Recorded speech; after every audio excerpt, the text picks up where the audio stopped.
नमस्कार, स्टेट उत्तराखंड देख रहे हैं आप और आपके साथ मैं हूं आयुष भारद्वाज। खबरों की तरफ चलते हैं, जहां पहाड़ों पर हो रही बारिश लोगों की परेशानी की बड़ी वजह बन गई है। लगातार हो रही बारिश के चलते जनजीवन अस्त व्यस्त हो गया है। जगह जगह भूस्खलन होने से आवासीय भवन जमींदोज हो रहे हैं। ऐसी एक तस्वीर बद्रीनाथ के सेलंग से सामने आई है, जहां देखते ही देखते एक होटल ताश के पत्तों की तरह बिखर गया है। भवन के मलबे से एनटीपीसी की टनल बंद हो गई, जिसके चलते आवाजाही भी ठप हो गई है। गनीमत ये रही कि हादसे में किसी के हताहत होने की खबर नहीं आई है। लगातार हो रही बारिश से भूस्खलन हो रहा है, जिसके चलते लोगों में डर का माहौल बना हुआ है। इसी खबर पर ज्यादा जानकारी के साथ हमारे संवाददाता कुलदीप राणा हमारे साथ फोन लाइन पर जुड़ चुके हैं। कुलदीप, क्या कुछ पूरी जानकारी है इस मामले पर? देखिए आयुष, कल का ये मामला है। कल शाम करीबन 1-2 बजे का ये मामला है। और जिस तरीके से कल, क्योंकि बारिश भी इतनी ज्यादा नहीं थी, लेकिन उसके बावजूद भी एक जो पिछले लगातार कई दिनों से बारिश हो रही थी, उसका ये जो खामियाजा के रूप में कहें या किसी भी रूप में कहें, एक बड़ी लोगों ने इसकी क्षति हुई है।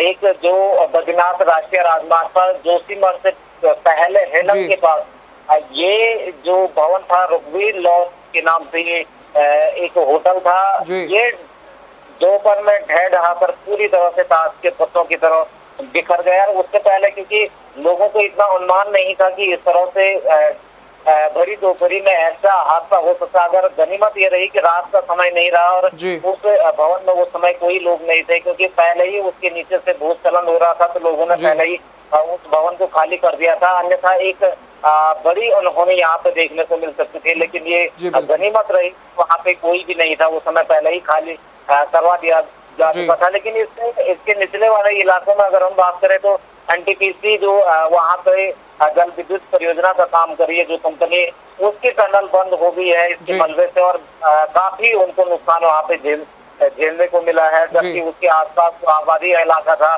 उसको भी काफी खतरा पैदा हो गया है, क्योंकि आने वाले दिनों में जो उस भवन का एक हिस्सा अभी भी बचा हुआ है और वो कभी भी जमींदोज हो सकता है। ऐसे में बड़ा नुकसान आने वाले समय में जो वहाँ पे एनटीपीसी कंपनी है उसको झेलना पड़ सकता है, क्योंकि जो भवन अभी आधार में लटका हुआ है वो कभी भी गिर सकता है, और अगर वो गिरता है तो कंपनी को फिर से बहुत बड़ा नुकसान यहाँ पे झेलने को मिल सकता है। इसके अलावा पर्वतीय क्षेत्रों में लगातार जो बारिश हो रही है, उससे राष्ट्रीय राजमार्ग जगह जगह बाधित है, और हर कदम पे एक तरह से ये लगाई कि कदम कदम पे मौत का खतरा मंडरा रहा है लोगों के। जी, आपने बताया कि एनटीपीसी की जो टनल है वो कल इस बिल्डिंग के गिरने से बंद हो गई थी, तो क्या उस टनल को खोला जा चुका है? देखिए आयुष, क्योंकि वहाँ पे लगातार अभी भी खतरा बना हुआ है। जो भवन अगर में लटका हुआ है, भवन का अभी भी काफी हिस्सा शीर्ष ऊपर लटका हुआ है, और वो कभी भी उसके नीचे जमींदोज होने का खतरा बना हुआ है। ऐसे में वहाँ पे जो एनटीपीसी की टनल है उसको साफ करना, वहाँ पे किसी भी तरह का निर्माण कार्य या सफाई का कार्य करना आसान नहीं है, क्योंकि खतरे से खाली नहीं है। अगर वहाँ पे मजदूरों को भेजा जा सकता है, मजदूरों को अगर लगाएंगे या जेसीबी मशीन या अन्य मशीनों से कार्य करवाया जा सकता, तो उनको भी वहाँ पे खतरा उत्पन्न हो सकता है। उनकी जान को कंपनी जोखिम में नहीं डालना चाहती है, इसलिए यहाँ पे अभी टनल खोलने का कार्य आरम्भ नहीं किया गया है। और जब तक वो भवन डिसमेंटल नहीं किया जा सकता है, तब तक मुझे लगता है कि एनटीपीसी कंपनी ये कार्य आरम्भ नहीं करेगी टनल खोलने का। कुलदीप, पहाड़ों पर लगातार बारिश हो रही है, तो इस बारिश की वजह से किन समस्याओं से स्थानीय लोगों को जूझना पड़ रहा है? क्या आप बता सकते हैं कुछ उस बारे में? पर्वतीय क्षेत्रों में सबसे बड़ी समस्या बरसात के सीजन जो मानसून सत्र रहता है उसके दौरान झेलने को मिलती है। और लगातार कई नदियां तटीय आबादी वाले क्षेत्रों की बात करें, क्योंकि अलकनंदा और मंदाकिनी नदी अपने जो खतरे का निशान है उससे ऊपर बह रही है। और उसके अलावा जो राष्ट्रीय राजमार्ग की बात करें तो राष्ट्रीय राजमार्ग में क्योंकि पिछले साल 2 सालों से ऑल वेदर निर्माण का कार्य यहाँ पे चल रहा है, उसकी वजह से भी पहाड़ काफी हिल गए हैं, काफी कमजोर पहाड़ हो गए हैं, क्योंकि बड़े बड़े ब्लास्टिंग यहाँ पे हुए हैं। जो मशीनों ने यहाँ पे काम किया है उससे पहाड़ काफी हिल चुके हैं। और बरसात के समय जैसे ही पहाड़ों के अंदर पानी भर रहा है तो वो बड़े जगह जगह भूस्खलन हो रहे हैं, नई भूस्खलन जोन पैदा हो रहे हैं। इससे जगह जगह राजमार्ग बाधित हो रहे हैं और खासतौर पे जो दूरस्थ वाले क्षेत्र हैं वहाँ खाद्यान्न की सामग्री नहीं पहुंच पा रही है समय से। जो रोजमर्रा की जरूरत की चीजें हैं वो नहीं पहुंच पा रही है, सब्जी, दूध और इत्यादि जो रोजमर्रा की सामग्री है वो लोगों को नहीं पहुंच पा रही। इस वजह से लोगों को काफी परेशानियों का सामना करना पड़ा। इसके अलावा सबसे बड़ी जो समस्या है वो अब बीमार और गर्भवती महिलाओं को झेलनी पड़ रही है, क्योंकि हमने पिछले दिनों हमारे पास एक केस आया था चमोली जिले से। चमोली जिले में जब एक महिला को प्रसव वेदना हुई तो उसके बाद उसको रुद्रप्रयाग रेफर किया गया, रुद्रप्रयाग से भी उसको आगे रेफर किया गया। तो राजमार्ग बंद होने के कारण उसको वैकल्पिक मार्ग से काफी 80 से 90 किलोमीटर दूर से उसको ले जाया गया। तो वहाँ पे उसको जंगल के बीच उसको प्रसव डिलीवरी करवानी पड़ी 108। कुलदीप, जैसा आप बता रहे हैं, मैं आपको रोकना चाहूंगा, जैसा आप बता रहे हैं कि मेडिकल इमरजेंसी किसी भी वक्त हो जाती है, तो इन मेडिकल इमरजेंसियों को ध्यान में रख के प्रशासन की ओर से क्या व्यवस्था की गई है? क्योंकि हमेशा से यहाँ पे प्रशासनिक सेवाएं हाशिए पे रही हैं, लचर व्यवस्थाएं यहाँ पे बरसात के समय में देखने को मिलती है। जबकि प्रशासन को पता है, सरकारों को पता है कि मानसून सत्र में पहाड़ में ये दिक्कतें हमेशा होती हैं, लेकिन कभी भी इन समस्याओं की तरफ सरकार और न स्थानीय प्रशासन गंभीर दिखाया है। और इसी की पुनरावृत्ति हर साल दर साल होती रहती है। और इस वर्ष भी यही देखने को मिल रहा है कि मानसून सत्र में जो प्रशासन की व्यवस्थाएं हैं सभी की सभी बौनी नजर आ रही है, हादसे पे नजर आ रही है। हालांकि मानसून सत्र से पहले बैठकों का दौर होता है, तमाम तरह की योजनाएं बनती हैं, उन पे लाखों करोड़ों का बजट भी खर्च किया जाता है, रखा जाता है प्रस्तावित। लेकिन जब धरातल पर करने की बारी आती है तो सभी की व्यवस्थाएं गौण नजर आती है। कहीं भी प्रशासन की व्यवस्थाएं नहीं दिखती हैं, सरकार की व्यवस्थाएं नहीं दिखती है। खासतौर से आपदा प्रबंधन की हम बात करेंगे, क्योंकि आपदा के समय पहाड़ों में जो भूस्खलन होते हैं, बादल फटने की घटनाएं होते हैं, इस वक्त जो सामग्री आवश्यक होती है वो सामग्री तक विकसित नहीं की जा सकती है। कि इमरजेंसी अगर रात के समय अगर आपदा आती है तो आपदा प्रबंधन की स्थिति इतना हाशिए पे है कि एक इमरजेंसी लाइट तक उनके पास नहीं रहती है। तो इससे स्थिति समझी जा सकती है कि कितना कुप्रबंधन पर्वतीय क्षेत्रों में सरकार द्वारा किया जा रहा है। बहुत बहुत शुक्रिया कुलदीप आपका इस तमाम जानकारी के लिए। तो ये थे हमारे संवाददाता कुलदीप राणा जो रुद्रप्रयाग से हमारे साथ जुड़े हुए थे। कुलदीप का कहना है कि होटल का एक हिस्सा अभी भी बचा हुआ है जिसको ध्यान में रख, जो कभी भी गिर सकता है, माफ कीजिएगा, जो कभी भी गिर सकता है, जिसको ध्यान में रखकर निचले इलाकों को एहतियातन खाली करा लिया गया है।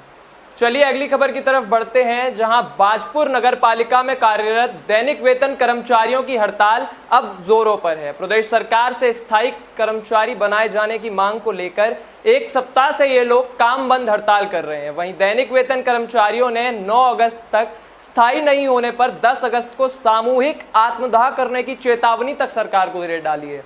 बता दें कि बाजपुर नगर पालिका में कार्यरत दैनिक वेतन कर्मचारी बीते 32 सालों से यहां काम कर रहे हैं। इस दौरान वे लगातार स्थायीकरण की मांग करते नजर आए हैं, लेकिन किसी भी सरकार ने उनकी इन मांगों को तवज्जो नहीं दिया है, जिसके बाद कर्मचारी हड़ताल पर बैठ गए हैं। लेकिन इसके बावजूद भी इन कर्मचारियों की ओर प्रदेश सरकार का कोई ध्यान जाता दिखाई नहीं दे रहा है, जिसके चलते शनिवार को कर्मचारियों ने प्रदेश सरकार के खिलाफ जमकर नारेबाजी करते हुए सरकार से स्थायीकरण की मांग की है। इस दौरान कर्मचारी नेता सीताराम तिवारी ने लोगों से सहयोग की अपील करते हुए सरकार को जगाने का प्रयास करने का आह्वान किया है। क्या कुछ कहना था सीताराम तिवारी का, आप खुद सुनिए। तो वाकई में आज हमें जो है 7वां दिन हो गया है और सरकार सच में आंखें मूंद के बैठी हुई है और अभी तक हम एक कर्मचारी जो आचार संहिता होता है उसका पालन करते हुए बड़े शांति प्रिय से यहाँ बैठे हुए हैं और हम कोशिश यही कर रहे हैं कि सरकार हमारी बात को सुन ले।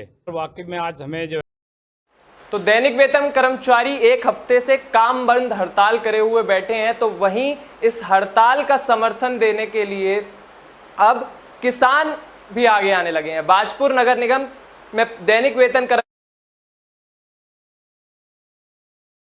समर्थन दिया है। इस दौरान किसान नेता ने प्रदेश सरकार से दैनिक वेतन कर्मचारियों की मांग को पूरा किए जाने की अपील की है। बता दें कि बाजपुर नगर पालिका में कार्यरत दैनिक वेतन कर्मचारी बीते एक सप्ताह से स्थायीकरण की मांग को लेकर प्रदेश सरकार के खिलाफ काम बंद हड़ताल करे हुए हैं, जिन्हें अब किसानों का भी समर्थन मिलना शुरू हो गया है। किसान नेता जगतार सिंह बाजवा ने कहा कि दैनिक वेतन कर्मचारियों की मांग को प्रदेश सरकार को समय से पूरा कर देना चाहिए, जिससे कोई अनहोनी घटित ना हो। उन्होंने कहा कि दैनिक वेतन कर्मचारियों की मांग पूरी करने से सरकार पर किसी तरह का कोई बोझ नहीं पड़ेगा। क्या कुछ कहना था जगतार सिंह बाजवा का, आप खुद सुनिए।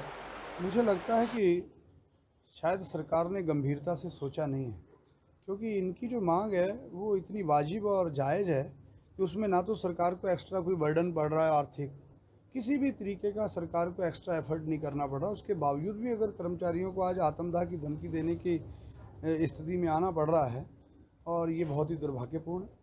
मेरा निवेदन है प्रदेश की सरकार से और यहाँ के जनप्रतिनिधियों से भी कि जितनी गंभीरता आप लोग चुनाव के टाइम पे दिखाते हो, तो यही तो लोग हैं आप लोगों को कुर्सी पे बैठाने वाले में, तो गंभीरता से लेकर के ये मुद्दा मुख्यमंत्री के सामने जाना चाहिए। और मुझे उम्मीद है कि सकारात्मकता से अगर ये मुद्दा। तो दैनिक वेतन कर्मचारी पिछले एक हफ्ते से काम बंद हड़ताल करे हुए हैं। वो अपनी मांगों को लेकर अडिग नजर आ रहे हैं, जिसके बाद भी सरकार उनकी तरफ कोई ध्यान नहीं दे रही है। इन सब चीजों को ध्यान में रख के इन कर्मचारियों ने आत्मदाह की चेतावनी तक दे डाली है। उनका कहना है कि अगर सरकार ने उनकी मांगे जल्द पूरी नहीं की तो वे एक साथ आत्मदाह करेंगे, जो कि एक बहुत बड़ी अप्रिय घटना हो सकती है। चलिए अगली खबर की तरफ बढ़ते हैं, जहां कोरोना टीकाकरण में पक्षपात का आरोप लगाते हुए कांग्रेस कार्यकर्ताओं ने सीएमओ को ज्ञापन सौंपा है। अनुसूचित जाति विभाग के प्रदेश अध्यक्ष और पूर्व विधायक के नेतृत्व में कांग्रेस ने प्रशासन के खिलाफ प्रदर्शन किया, जिसके बाद सीएमओ को ज्ञापन सौंपा गया। दरअसल कोरोना महामारी के चलते देश की दशा बेहद ही दुखद स्थिति में है और टीकाकरण में कमी होने के कारण जनता को भी भारी परेशानियों का सामना करना पड़ रहा है, जिसके चलते वैक्सीनेशन कैंप लगाए जा रहे हैं, लेकिन लोगों को फिर भी वैक्सीन नहीं लग पा रही है। लोगों का कहना है कि ऑनलाइन प्रोसेस में कोई गड़बड़ बता दी जाती है तो कभी कुछ, लेकिन उन तक वैक्सीन नहीं पहुंच पा रही है। पूर्व विधायक का कहना है कि सरकारी अमला वैक्सीनेशन में भी पक्षपात कर रहा है, जो कि निंदनीय है। पूर्व विधायक का आरोप है कि बीजेपी पार्षदों को वैक्सीनेशन कैंप लगाने की अनुमति प्रदान की गई है, तो वहीं अन्य पार्षदों को वैक्सीनेशन कैंप लगाने की कोई भी सुविधा प्रशासन की ओर से मुहैया नहीं कराई जा रही है। क्या कुछ कहा पूर्व विधायक ने, आप खुद सुनिए। ना हाउस में ना हाउस के बाहर आज चिंतन बैठक करने से कुछ नहीं होगा। जनता का विश्वास उनके प्रति बिल्कुल नहीं है। इसी खबर पर ज्यादा जानकारी के साथ हमारे संवाददाता अजहर मलिक हमारे साथ फोन लाइन पर जुड़ चुके हैं। अजहर, क्या कुछ पूरा मामला है? हाउस में ना हाउस के बाहर आज चिंतन बैठक करने से कुछ नहीं होगा। अजहर, क्या आप तक हमारी आवाज पहुंच पा रही है? प्रति बिल्कुल नहीं है। ना हाउस में ना हाउस के बाहर आज चिंतन बैठक करने। क्या आप तक हमारी आवाज पहुंच पा रही है अजहर?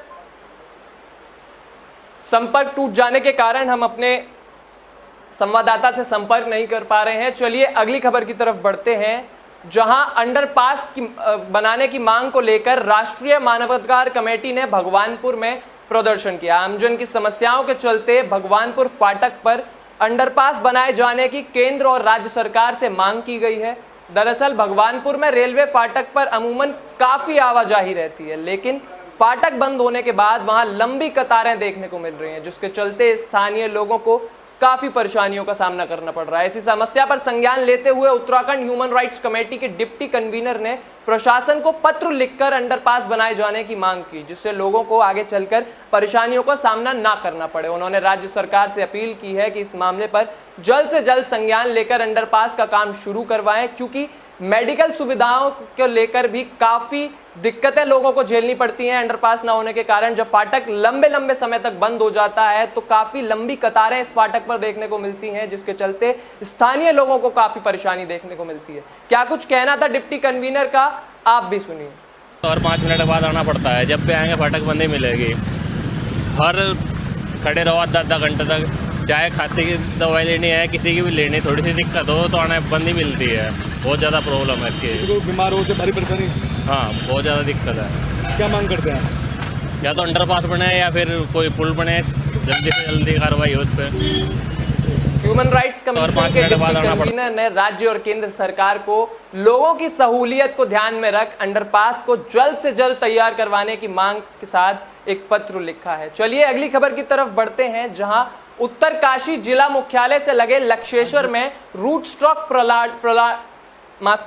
प्रणाली पर आधारित सेबों का उत्पादन किया जा रहा है। इलाके में अजय पुरी ने 250 सेब के पेड़ों का बागान लगाया है, जिसमें अब दुर्लभ प्रजाति के सेबों का उत्पादन हो रहा है। इलाके में पहली बार सेब का उत्पादन हुआ है, जिसके चलते यह बागान काफी चर्चा में है। नई तकनीक से इसी वर्ष मार्च में लगाए गए पेड़ में फल लगने भी अब शुरू हो गए हैं। इसी बागान का जिलाधिकारी ने कल निरीक्षण किया है। निरीक्षण के बाद जिलाधिकारी ने कहा कि उद्यान विभाग से समन्वय करते हुए जो प्रयास श्रीपुरी ने किए हैं वे किसानों के लिए एक उदाहरण है। कम हाइट पर भी सेब का उत्पादन कर आजीविका का इलाके में एक नया स्रोत स्थापित किया है।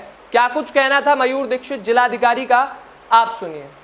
आज हमने यहाँ पर लो हाइट पर मतलब उत्तरकाशी की हाइट पर भी अच्छा प्लांटेशन पूरी की द्वारा जो किया गया है उसका अवलोकन किया। इसमें हॉर्टिकल्चर डिपार्टमेंट ने और इन्होंने जो प्रयास किए हैं उससे निश्चित तौर पे एक एग्जांपल सेट हो सकता है। आजीविका का नया स्रोत डेवलप कर सकते हैं लोग कि इस हाइट पे भी हाई डेंसिटी का सेब का। चलिए अगली खबर की तरफ चढ़ते हैं, जहां बरसात का मौसम चल रहा है। घर से बाहर निकलते ही आपको चारों ओर पानी ही पानी दिखाई दे रहा होगा। लेकिन आपको बता दें कि बरसात के इस मौसम में चमोली जिले के पोखरी ब्लॉक के 1 या 2 नहीं बल्कि पूरे 9 गांव के लोग पानी के लिए तरस रहे हैं, जिसके बाद सवाल उठने लगा है कि आखिर इन गाँव की प्यास कब बुझेगी। दरअसल चट्टान खिसकने की वजह से पेयजल लाइन टूट गई है, जिसके बाद पिछले 15 दिनों से 9 गांवों में लोग बूंद बूंद के लिए तरस गए हैं। बता दें कि करीब 8 साल पहले पोखरी पुनर्गठन पेयजल लाइन का काम शुरू हुआ था।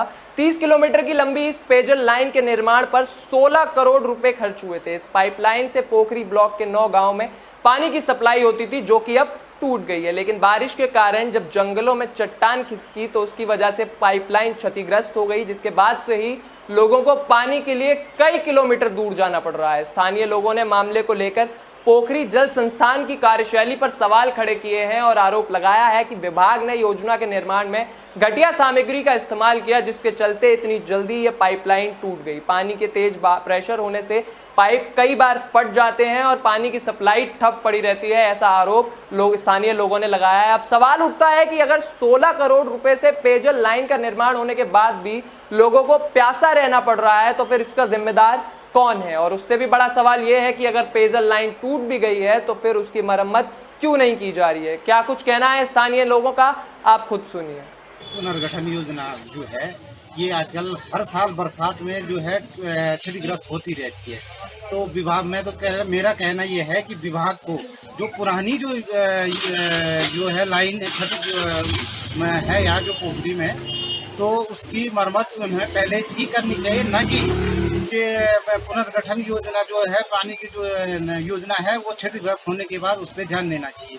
मेरा अभी संपूर्ण विभाग जो ये जल संस्थान से निवेदन है कि इसकी आपको उचित मरम्मत करनी चाहिए।